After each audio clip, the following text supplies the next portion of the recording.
Hello everyone, how are you doing? This is MD Tech here with another quick tutorial. In today's tutorial, I'm going to show you guys how to hopefully resolve your gain issue. It says close programs to prevent information loss.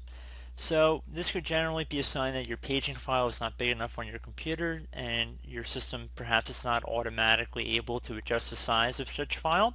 You want to open up the start menu, just left click on the start button one time. You want to type in run. Best match to come back or run. Left click on that one time.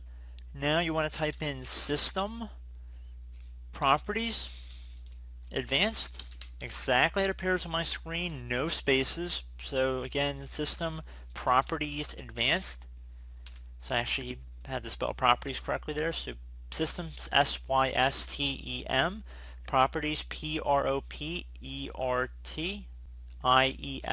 Advanced, A-D-V-A-N-C-E-D. Not the easiest thing to spell, but we're going to have that in here. So then we're going to left click on OK. If you typed it in correctly, you should get this new screen that says System Properties. You want to go ahead and left click on the Advanced tab if it doesn't automatically open it up direct. And then once you've done that, you want to go ahead and left click on Settings right there. Now that we are on this screen, you want to go ahead and left click on the Advanced tab and then left click on the Change button right down here. So underneath the virtual memory, you want to go check mark the box that says automatically manage paging file size for all drives, and then left click on OK to save the change. So perhaps this is uncheck marked here. You want to make sure you have it checked. And then proceed to left click on OK.